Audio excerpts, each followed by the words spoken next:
Hey guys, what is going on? So this is a midweek video. What the hell does that mean?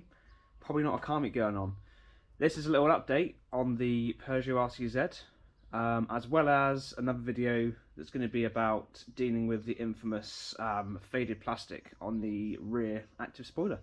So in this video today, we're going to be looking at painting the plastic surround or the fascia of the active spoiler in the boot. I'm now going to show you the problem, which pretty much all of the RCZs face. Now. Boy, bro. Fitment. Nice. It's looking good. Anyway, more importantly, here is the active spoiler, which is fitted to all RCZs apart from the R. And underneath here is a very nasty looking dried out plastic piece of fascia, which is what holds the spoiler onto the boot. Can't be seen, I'm getting attacked by bushes here. So you could say, Lewis, just get some of the plastic shine on this, that kind of stuff, to shine it back up, which you can do, but it's awfully fiddly. And the problem is, at the end of the day, it's always going to end up reverting back to being like this. So I'm looking to paint this, this fascia, in a nice kind of black paint, which will work. The paint we're also going to use is going to be Plasti Dip, funnily enough, just because my brother's got loads spare. I'm down at home for the week. I haven't actually got any black spray paint left, so we're going to go for the Plasti Dip, see how it works. And the Plasti Dip's also going to be used because it's very tough, super tough, and gives it a nice matte look, which I feel will just be a nice finish when you're looking at the rear of the car. Anyway, tasty. Yeah, so what we're going to be looking at in this video is a quick one of how to remove the active spoiler. So a lot of you guys haven't ever removed the spoiler before, so I'm going to do a little guide through how to do that, show you what I'm using, what different Plasti Dips I'm using, how to prep it, and how to put it back together. So it's a nice little informational one for you guys. The video will follow in the next few days with an update on the RCZ as a whole, what's happened very recently, because it isn't really too much, and also what's due to happen in the next few months. So enjoy. Yeah, one important thing, guys, I forgot to mention this. I'm going to put this actually further to the front of the video so you guys know this before you even start. You want to make sure your spoiler is up on the higher setting, as you'll see soon. If not, you can't get the spoiler off of the mechanism, which means it's going to be very, very hard to paint. So that's the biggest tip. Make sure your spoiler is up on the highest setting. Here's the boot lid, guys. So you'll be faced with a variety of little poppers, little Peugeot poppers. So one here, one hitting around the side, a little bit of sneaky one here, and then one at the top. Two by the lock, two here, and then one there, which is missing. I've had to use that for spares on the Pug, as well as the centre one that never came with the car, to be fair. And then obviously the identical lot on this side as well. There we go. So remove all of these with a flathead, and also don't lose them because they're a bloody pain to lose. My top tip, guys, is to go around the outsides first, remove all the ones on the outside of the bottom, and work your way into the inside. And when you take the last one out in the middle, it'll just drop off into your hand and it will slide down like this. Look. There we go. So these just unpeel out of here, look. Just come off either side to pull this fascia out of the way, and it exposes your motor, the bottom of your mechanism for the motor, and then all of your bolts underneath here to take out the spoiler mechanism up inside there. So make sure you unplug your motor, which I haven't done yet, before you remove it. There is a little 8mm bolt in here, a little 8mm hidden in there, which I actually haven't taken off yet, and one here. And the mechanism will just slide down. You want to get the mechanism, not the mechanism, the motor will just slide down. And you want to get this tucked in out of the way, and then on to the next part, which is the mechanism behind here, and then the fascia. So this will just come off of here, look, with the motor on. Get it in, so the motor will just slide off like this. There we go. So this is your mechanism for your spoiler. Make sure that you keep your motor nice and safe, obviously. And then this is what's going to come out through the hole when we take the spoiler out. This also needs to come off next. This is just a shield which mounts onto here, which I think, let me double check. Also, ratchet is really helpful for this, by the way. I think these are 10, yeah. So the motor is 8, and then these are 10mm, and I think I can confirm that all of these ones up here for the spoiler mechanism are also 10mm. So you don't really need much in regards to tools. Okay, up in here, you can see it quite well. These, the top two, of the kind of the motor fascia are a T25 screw. So just one there and one in there, guys, to detach it from the actual the spoiler fascia, like that. With the motor fascia gone, it's now no longer connected to here. So all you've got to do now is remove all of the 10mm nuts. That's quite a lot of them all hidden around here. You also want some sort of extender like this, because as you'll see here, this one needs to go through to reach into there, so you need quite a bit of length. And that's it, guys. So bang out all those 10mm and you can basically pull the spoiler fascia through.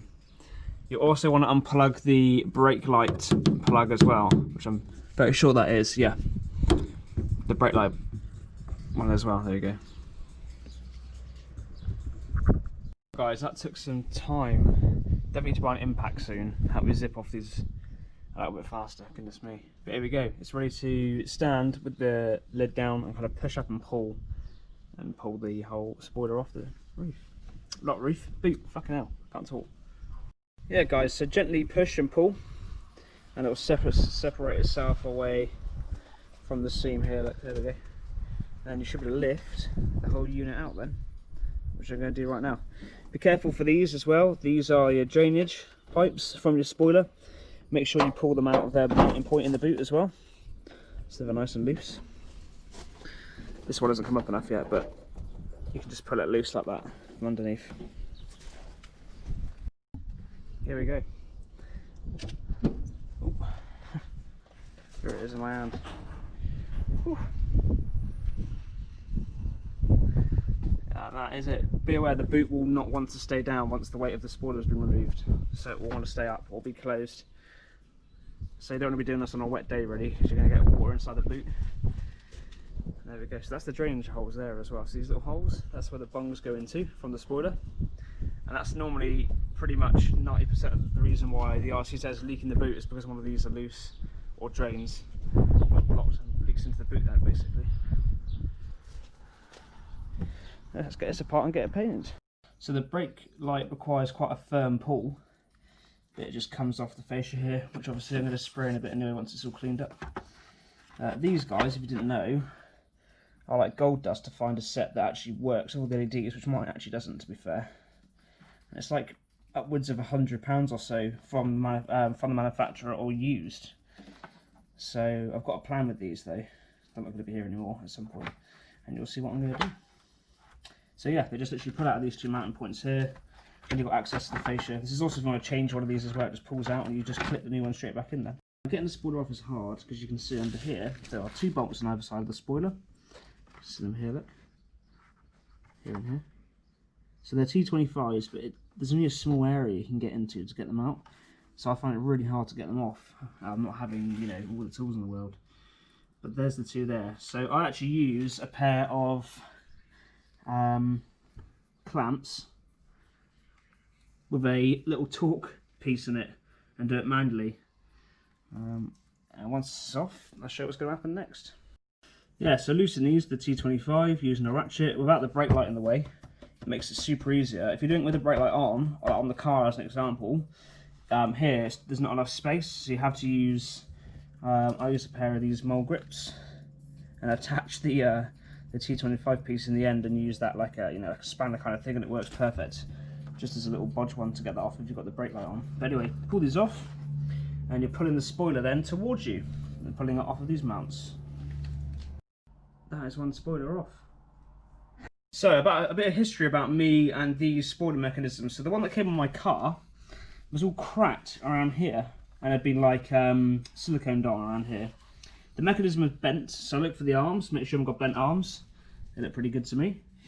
So the spoiler was stuck on a middle position here, and there was water leaking into the boot, quite a lot in fact, through this leak here. I found about a 2-inch puddle in the boot, which was obviously not very good.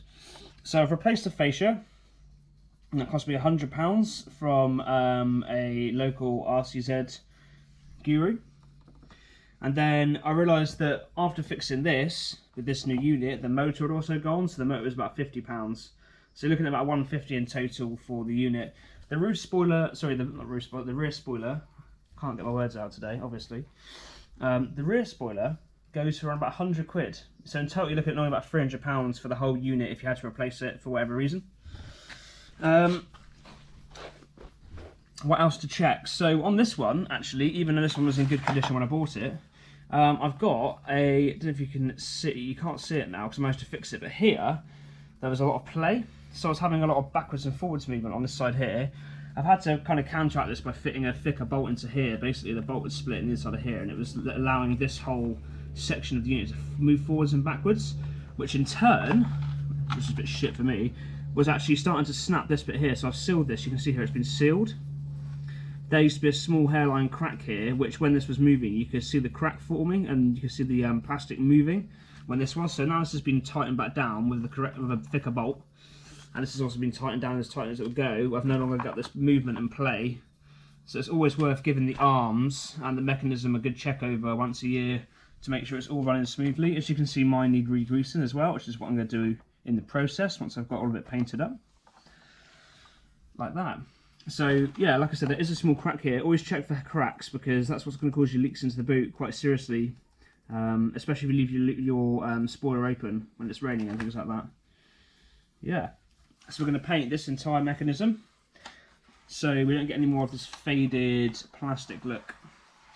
And the plastic dip is very, very strong, so it's a rubber-based paint that will apply onto here, give it a really, really nice matte look, but it won't fade and it will be really strong, so it shouldn't, if it has anything, any contact with anything, it shouldn't cause any damage. There we go, guys, that is it. Yeah, so the other day, guys, we plaster dipped my brother's car. We plaster dipped the front grills, we did the main front grille as well as the bow surround, and we did the wheels as well. So it came out looking really damn good. I was really, really worried about using plastic on the wheels because I was just like, I've used it before and it comes out quite good, but it depends on the kind of context and how you use it. But it came out really well, so I'm going to use it again today on the spoiler mechanism. So there's one real massive, huge recommendation I'd use for plastic dip. So please use, I'm not saying please, you just should because you'll get problems if not. Use the plastic primer. It's a clear, glossy, matte primer. This is banging because the difference it makes with the application of the main spray is amazing. Without this, you get quite a lot of patchiness and runs. If you get a nice even layer of primer on there first of all, you're going to run into no problems whatsoever. So that's what we're going to use first, the clear primer, once I've prepped the spoiler. And at the same time, as I say to everyone, go online and buy the £7 or £8 can gun. They're amazing. They just help to hold and angle the spray better. And then we're using a standard black matte plastic dip, which is going to look really good. So before I actually do any hard work, gotta have a cuppa. Don't take any reference to what it says on there, because I'm definitely not a dad. Or a daddy, as they call it. Go have a tea before I carry on with this, come on. And obviously, I went for this mug because it's just fat. And that's what I need right now, a big fat tea. Yes, nice. It's my shocking wrapping, but basically, just want to make sure you cover the mechanism. I'm not too bothered about exactly how the plastic looks inside. It's just about this kind of fashion that's on show, basically. Yeah, so it's all hidden. Not the best, but it's not exactly easy to tape on. Anyway, so that's all the mechanism protected. Ready to spray. Yeah, guys, forgot. Also clean it. So I've just banged some white spirit on there, cleaned a lot of the dirt off there. Waiting for the plastic to dry. I'm ready to start spraying. Mint. So with the plastic primer, I always use one even layering. You can use more if you want to, but I've always found one always works. So just want an even layering.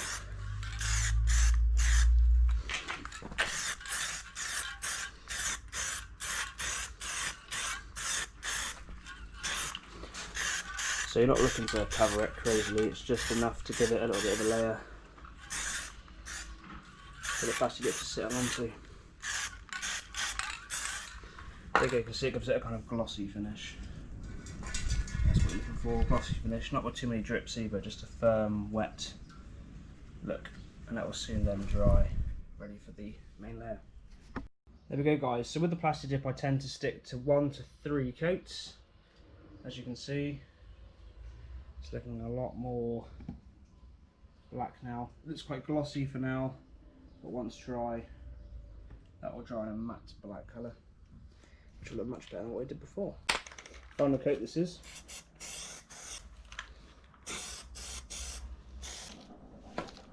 There we go guys, the final coat. It's going to look wicked guys. Small details. All. Yeah, there we go guys, so here's the finish. You can see it's really matte. It's a really nice feel to it. It's pressing it gently because it's still kind of soft. It's a really nice matte look. As you can see, it's beautiful and black, and it's going to stay like that for a good while now. It looks amazing guys. I really recommend using the plastic dip on this, definitely. Right, so we're not mounted back down yet, so it's all a bit loose. But you can see the difference now. Look, no more grey, nice matte plastic look. And that goes the entire way across the spoiler. Look. Looks so much better guys. It's just a small easy mod. See it in through there as well. Look. Small easy mod, but it looks much better than the faded plastic you get if it isn't looked after. So there we go guys. Frickin' mint. And I hope I've helped you guys with your spoilers as well. Thanks for watching guys.